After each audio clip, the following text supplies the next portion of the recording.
Magandang buhay mga kanobela.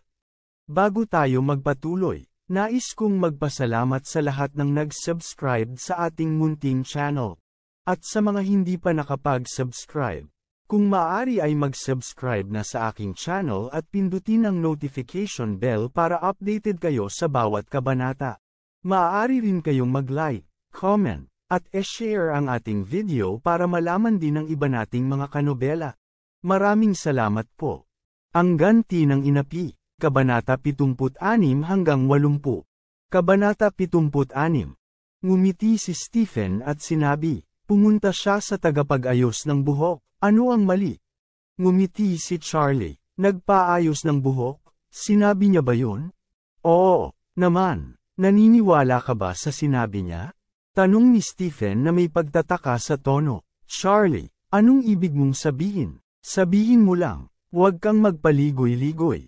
Huminga si Charlie at sinabi, kung gayon sasabihin ko sa iyo ang totoo. Nakita ko si Lily sa isang tindahan ng BMW 4S. Nakayakap pa siya sa isang lalaki na nagngangalang Jiaodong, at patuloy niyang tinatawag na mahal ko si Jiaodong. Baka siya ay yakapin niya. Imposible, sumagot si Stephen. Hindi ganoong klaseng tao si Lily. Baka maling tao ang nakita mo. Tiwalang sinabi ni Charlie. Hindi ako maaaring magkamali, siya iyon. Hindi ako naniniwala, malamig na sabi ni Stephen. Charlie, we are in a good relationship, but you can't say bad things about my wife just because we are friends. Malamig na sabi ni Charlie. Stephen, gumising ka. Ang iyong asawa ay may kasamang ibang mga lalaki. At ang Jiaodong na yon ay nangako rin na bibilhan siya ng isang BMW X6. Ngayon ay uuwi si Lily kasama niya. Naghahanda para sa gabi. Makikipaghiwalay siya sa iyo pagbalik niya. Bilang matandang kaklase, ipinapayo ko sa iyo na maghanda ng maaga. Nang hindi na hinintay ang sagot ni Stephen, nagpatuloy si Charlie. Mas mabuting ilipat mo muna ang painting na ipinadala ko sa iyo, at panatilihin ang painting na yon. May puhunan ka pa para makabalik, pero kung hindi ka naniniwala sa akin, wala akong paraan para iligtas ka sa darating na problema. Balisa rin si Stephen at sinabing, Charlie, huwag kang magsalita ng kalokohan dito. Si Lily ang fiancé ko. I know her best. She will never betray me. Kung i-frame mo siya ulit, sisirain ko ang relasyon ko sa'yo. Kumunat ang noo ni Charlie at mahinang nagsabi, okay. Bilang kaibigan, nagbigay na ako ng paalala na dapat kong ibigay. Kung hindi ka naniniwala sa akin, wala akong magagawa. Pagkatapos magsalita ay ibinaba ni Charlie ang telepono. Anong tanga na nasilaw sa pag-ibig? Lihim siyang nag-record ng video at pinadalhan siya para makita ito. Sa oras na ito, ang tagapamahala ng tindahan ng BMW ay kumatok sa bintana at tinanong siya, Sir, nasisiyahan ka ba sa 530 na ito? Tumango si Charlie. Medyo maganda. Kunin ko ang isang ito. Bigyan mo ako ng bago sa mula bodega.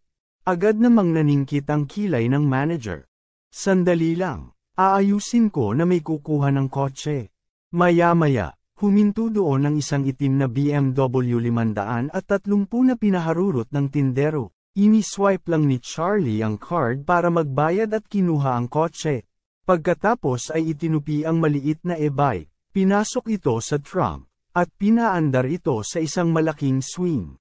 Sa pagbabalik, tumawag naman ang kanyang biyenan para itanong kung nakabalik na siya. Pagdating ni Charlie sa ibaba, napagtanto niyang naghihintay na sila sa ibaba. Nang makitang bumili talaga si Charlie ng BMW 530, napangiti ang matandang mag-asawa. Ilang beses na umikot ang biyenan sa BMW at bumulalas. Magandang kotse, magandang kotse. Hindi ko ini-expect na kaya ko pang magmaneho ng BMW. Ngumiti si Charlie at sinabing, Dad, baka makapagmaneho ka ng Rolls-Royce sa hinaharap. Tumawa ang biyenan at sinabi, kung gayon. Depende ito sa iyong kakayahan. Tuwang-tuwa rin ang biyenan sa gilid. At malaki na rin ang ipinagbago ng kanyang ugali kay Charlie. Sumakay ang biyenan sa kotse para sa isang test drive. At pagkabalik, sinabi niya, ang kotse ay talagang maganda. At komportable itong imaneho. Ngunit ang kotse ay masyadong mahaba at hindi madaling hawakan. Charlie, ikaw ang magiging driver ko mamayang hapon. Nakipag-appointment lang ako sa isang tao para makita ang mga bagay-bagay. Tumango si Charlie. Okay dad. Tuwang-tuwang sinabi ng biyenan. Pag-ikot ko, magiging driver ako at ihahatid ako sa afternoon tea kasama ng mga kaibigan ko. Makita din nila na sinusundo din ako ng BMW paglabas ko. Okay, Mom. Kabanata 77.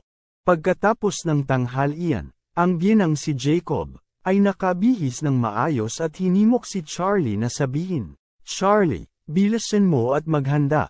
Magmaneho sa aming bagong sasakyan at sundan ako sa Antique Street. May bagong Thompson Dynasty official kiln vase sa isang tindahan. Gusto kong makita ito. Hindi napigilan ni Charlie na hikayatin. Dad, nagsisimula ka na namang maglaro ng mga antique. Wala kaming masyadong pera sa bahay. Hindi ba masyadong maluho ang pagbili ng mga antique? Walang kakayahang kumita si Jacob, ngunit marami siyang pangarap na yumaman. Mahilig siyang mag-shopping sa Antique Street kapag wala siyang magawa. Gusto niyang makakuha ng isang leak sa kanyang mga panaginip. Ngunit sa nakalipas na ilang taon, siya ay karaniwang niloko. Sandali itong huminto, ngunit hindi niya inaasahan na hindi lang ito tuluyang huminto. Ngunit nabuhayan ito. Nang makitang naglakas loob siyang pagsabihan ni Charlie, malamig na bamantong hininga si Jacob at sinabing, huwag kang ang magsalita ng kalokohan. May pupuntahan lang ako. Walang choice si Charlie kundi ang samanod sa kanya, kaya kinailangan niyang ihatid si Jacob sa Antique Street. Ang Ores Hill ay isang sikat na makasaysayang lungsod. Matatagpuan ito sa Antigang Kalye sa labas ng magandang lugar. Kilala rin ito sa China. Nagtitipon-tipon dito ang mga anti-gun dealer at mamimili mula sa iba't ibang panig ng bansa. Sinamantala rin ng lokal na departamento ng turismo ang uso at gumastos ng malaking pera para i-renovate ang Antique Street at gawing tourist attraction. Pagdating niya sa Antique Street, pumunta si Jacob sa pintuan ng isang tindahan ng antique at ipinaliwanag sa receptionist na may appointment siya. Maginhawang mag-imbita ng 2 tao sa VIP room sa likod para makita ang mga paninda.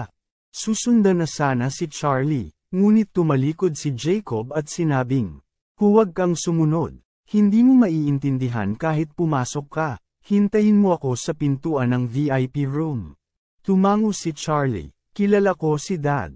Nakahawak ang mga kamay sa likod, sinundan ni Jacob ang reception staff papunta sa VIP room. At umupo si Charlie sa lounge area. Makalipas ang ilang minuto, biglang nakarinig si Charlie ng malutong na tunog na nagmumula sa VIP room. Maya-maya, nakita ni Charlie ang kanyang matandang biyenan na lumabas sa takot.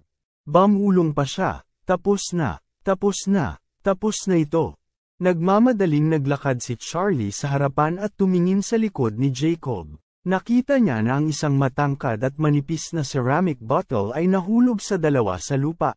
At marami pa ring maliliit na ceramic fragment sa lupa. Sa pamamagitan ng mga fragment, malabo nating makikita na ang nabasag ay dapat na isang Thompson Dynasty Jade Pot Spring Bottle. Siya ay nasa pamilyang Wade mula noong siya ay bata, at siya ay napakaraming kaalaman. Masasabi mo sa isang sulyap na ang bote na ito ay isang tunay na antigo. At hindi isang malaking problema na ibenta ito ng hanggang ilang milyon sa merkado.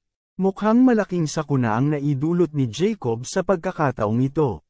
Sa VIP room, isang medyo may edad na lalaki ang nagsabi na may madilim na mukha, Mr. Wilson, ang aming Jade Pot Spring Bottle ay nagkakahalaga ng hindi bababa sa 5 milyon. Ngayon nasira mo na, dapat mong bayaran ang presyo.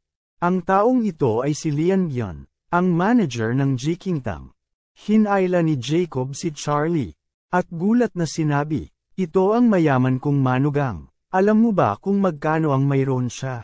Huwag mong sabihing 5 milyon lang. Kahit 50 milyon ay wala. Wala siyang dapat bayaran ng sabay-sabay. Kausapin mo siya. May gagawin ako. Let's go now. Pagkatapos noon, itinulak ni Jacob si Charlie, inikat ang ulo, at tumakbo palabas.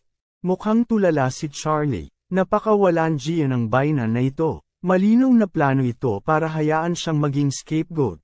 Tumingin si Lian Gian kay Charlie at malamig na nagtanong.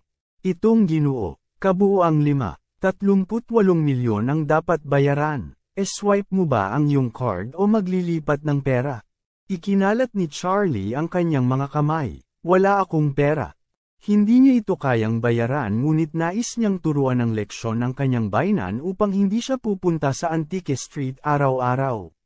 Walang pera. Kinagat ni Lian Gian ang kanyang mga ngipin. Nasira mo ang aming pinakamahalagang bagay. Sa palagay mo ba ay makakaalis ka ng walang pera?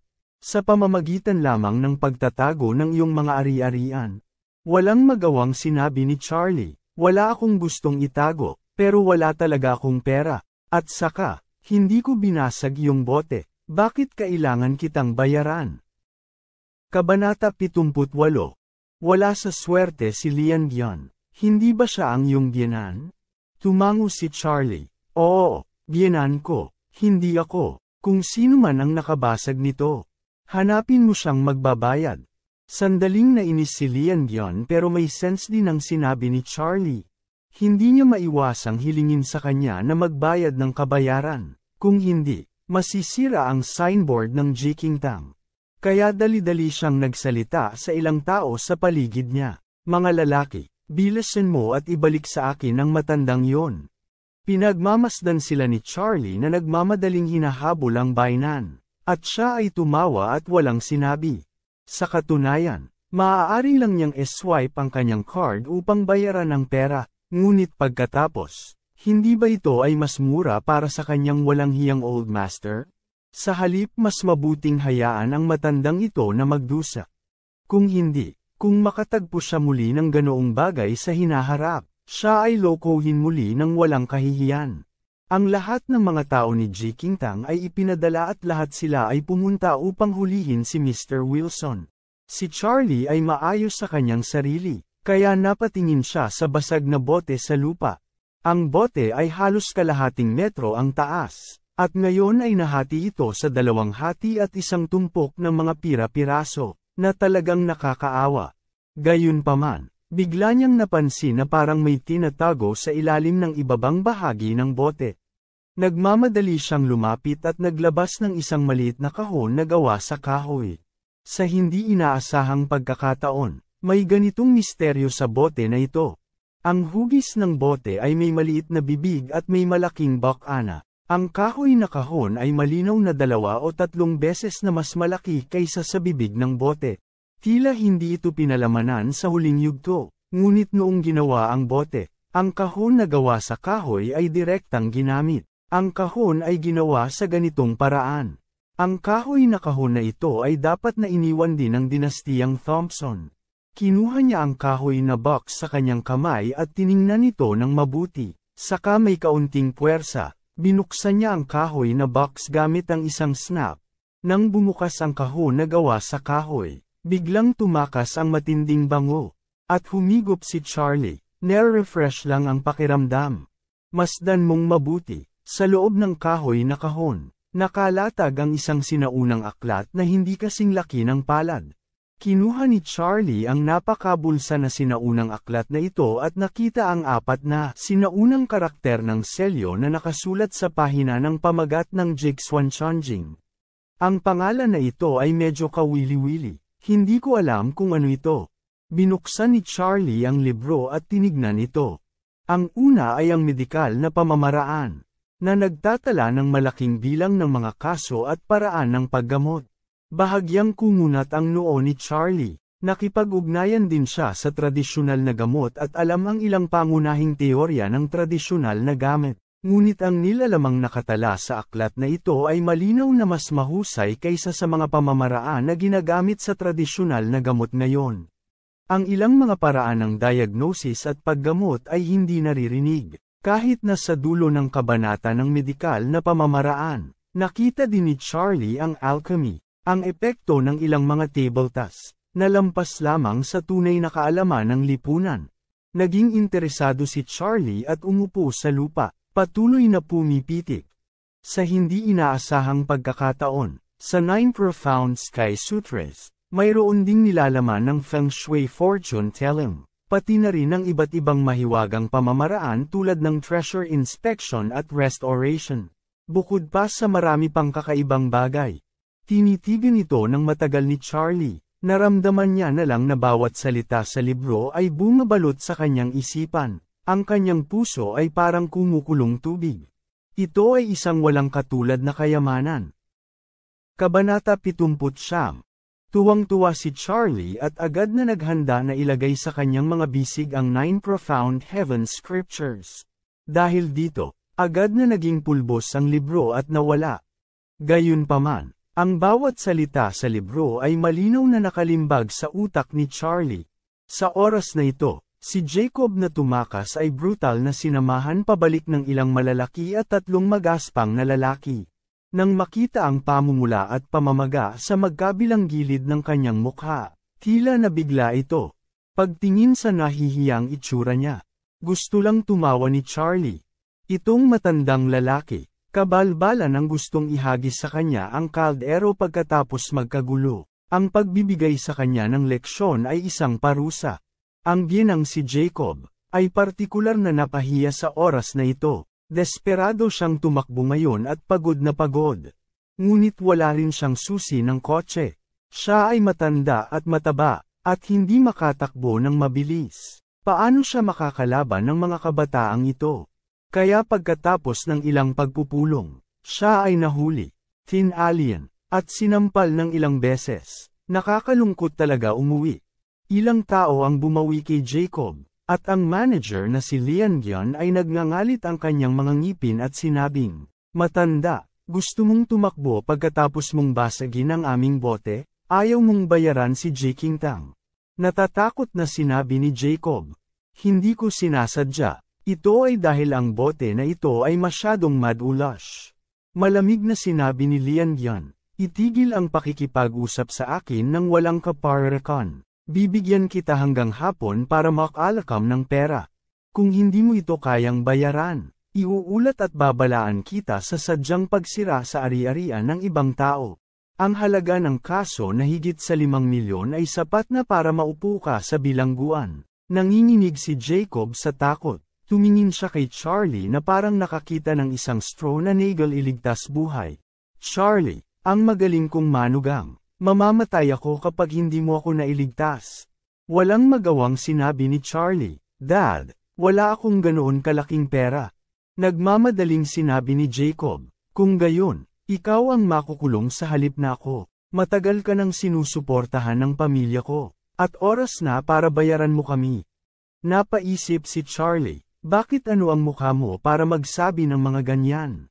Nang malapit na siyang tumanggi, ang nasa katanghaliang gulang na lalaki ay nanguna at nagsabi, "Kung ikaw ay mali, mayroon kang utang. Ang aming Jikingtang ay ang pinakamapagkakatiwalaang negosyo. Nabasag mo ang bote at kailangan mong bayaran yon."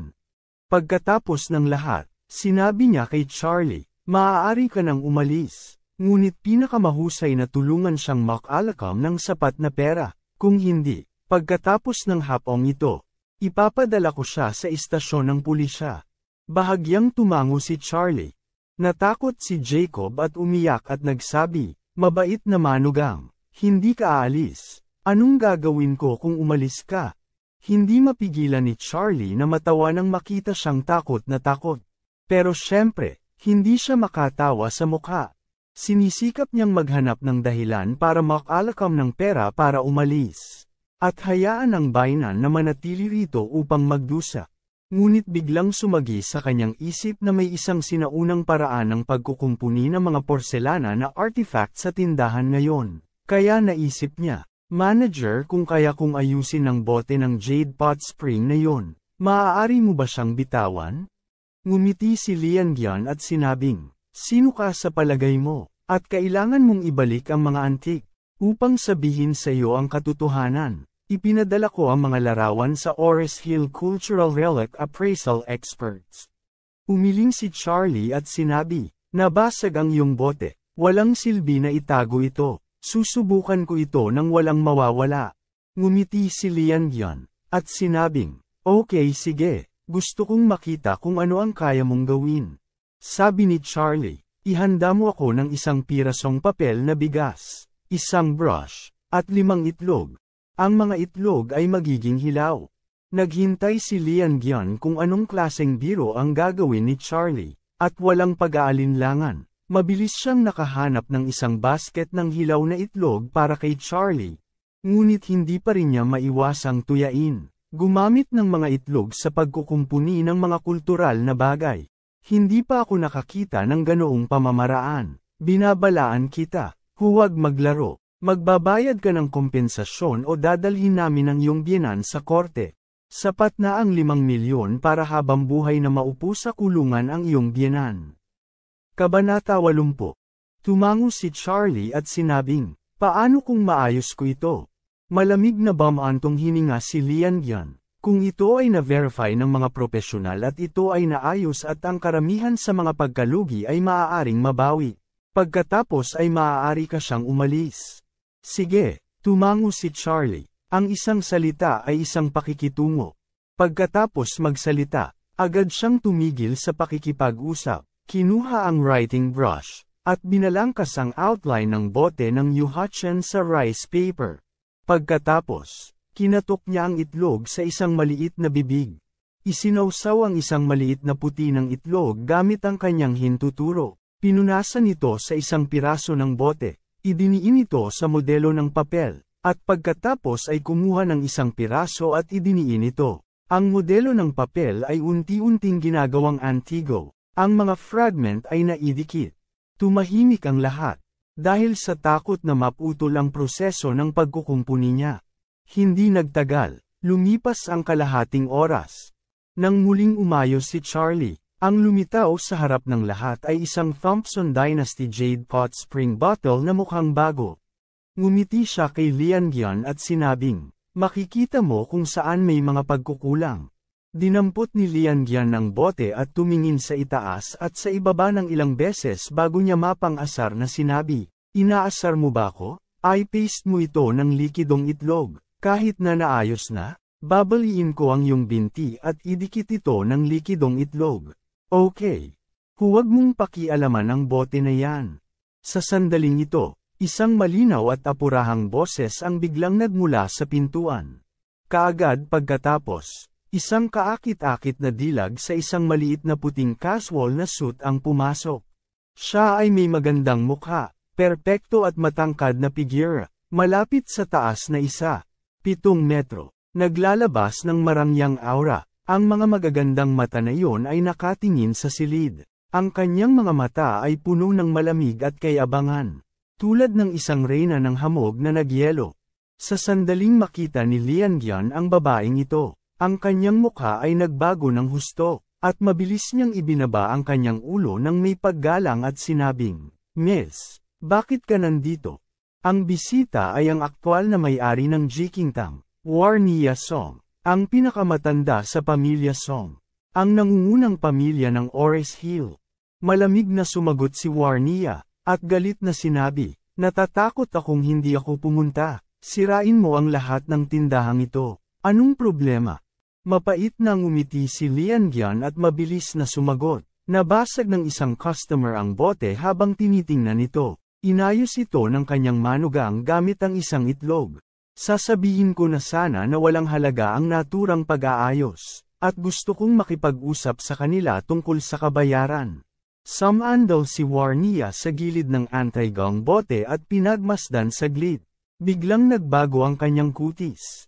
Pagkatapos, agad niyang inikat ang kanyang ulo at pinagalitan si Lian at sinabing, bilisan mo, kung ano man ang hindi mo maintindihan, hawakan mo lang.